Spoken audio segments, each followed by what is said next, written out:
સુરેન્દ્રનગરના લીંબડીમાં એક મકાનમાં આગ લાગતા દંપતીનું મોત થયું। એસીમાં શોર્ટ સર્કિટને કારણે આગ લાગ્યાનું અનુમાન છે। લીંબડીની વોરા સોસાયટીમાં આ હૃદયદ્રાવક ઘટના બની। શબીરભાઈ અને પત્ની રસીદાબેનનું આગને કારણે મૃત્યુ થયું। અન્ય 2 ઈજાગ્રસ્તોને તાત્કાલિક હોસ્પિટલ ખસેડવામાં આવ્યા। મૃતદેહને પોસ્ટમોર્ટમ માટે ખસેડવામાં આવ્યા છે। એમએલએ કિરીટસિંહ રાણાએ પણ હોસ્પિટલની મુલાકાત લીધી।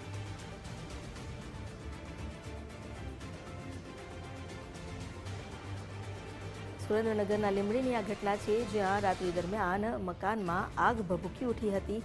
માનવામાં આવી રહ્યું છે કે એસીમાં શોર્ટ સર્કિટ થવાને કારણે આ આગ લાગી હોઈ શકે। જોકે આ આગમાં એક દંપતી ભૂંજાઈ ગયું। શબીરભાઈ અને તેના પત્ની રસીદાબેનનું આગમાં મૃત્યુ થયું છે, જ્યારે અન્ય 2 લોકો જે ઘરમાં હતા તેમને તાત્કાલિક હોસ્પિટલ ખસેડવામાં આવ્યા છે।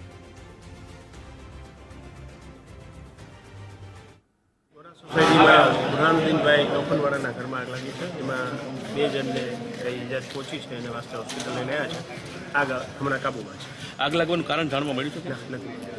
બુરહાનુદ્દીનભાઈના ઘરે આગ લાગતા જબરજસ્ત બધું સળગી ગયું છે અને એના ઘરના સભ્યોને પણ દાઝી ગયા છે અને આગ લાગવાનું કારણ શું કંઈક જાણવા મળ્યું છે? આગ લાગવાનું હજી સુધી જાણવા મળ્યું નથી, પણ સત્તાવાર હજી કોઈ સમાચાર નથી। શોર્ટ સર્કિટ થવાથી કદાચ આગ લાગી હોય એવું બન્યું, હજી એવા કોઈ સત્તાવાર અંદાજે કેટલા લોકોને ઈજા થઈ એવું જાણવા મળ્યું? અંદાજે 4 લોકોને ઈજા થઈ। એમાં સ્ત્રી પુરુષો કેટલા?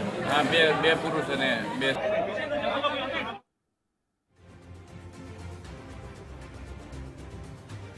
રાત્રિ દરમિયાન આગ ભભૂકી ઉઠી હતી। આસપાસના લોકો પણ દોડી આવ્યા અને તાત્કાલિક પ્રશાસનને જાણ કરવામાં આવી। ફાયર બ્રિગેડની ટીમ તેમજ પોલીસ પ્રશાસન પણ ઘટના સ્થળે પહોંચીને તપાસ હાથ ધરી છે। ફાયર વિભાગની ટીમ જેમણે આગને બુઝાવવા તાત્કાલિક પાણીનો મારો ચલાવ્યો। અમારી સાથે જોડાયા છે સંવાદદાતા અશ્વિન રાણા। અશ્વિન, શું વિગતો પ્રાપ્ત થઈ છે? આગ કેવી રીતે લાગી હતી? જી, લીંબડી રેલવે સ્ટેશન રોડ ઉપર દાઉદી વોરા સમાજની વોરા સોસાયટી આવેલી છે। તેમાં રહેણાંક વિસ્તારના મકાનમાં એસીની અંદર ફાયર થતા શોર્ટ સર્કિટ થતા આ આગ લાગી હોવાનું જાણવા મળી રહ્યું છે હાલ તો। અને રૂમની અંદર 3 જણા હતા અને એક નાનું બાળક હતું અને આગ એટલી બધી વિકરાળ હતી કે લોકોને બચાવવા પણ મુશ્કેલ હતા। ફાયરની ટીમ અને સ્થાનિક લોકોએ ભારે જહેમત ઉઠાવી અને લોખંડના સળિયા બળિયા બધું તોડી અને વધુ પછી આ લોકોએ બહાર કાઢ્યા હતા અને ફાયર ફાઈટરની ટીમે ભારે પાણીનો જહેમત ઉઠાવી અને પછી આગ ઉપર કાબુ મેળવ્યો હતો, જેમાં 2 વ્યક્તિના દંપતીના મોત થયા છે। ઘટના સ્થળે જ મોત થઈ ગયા છે, ત્યારે એક વ્યક્તિને સામાન્ય ઈજા પહોંચી હતી। જી, આભાર આપનો જાણકારી આપવા માટે।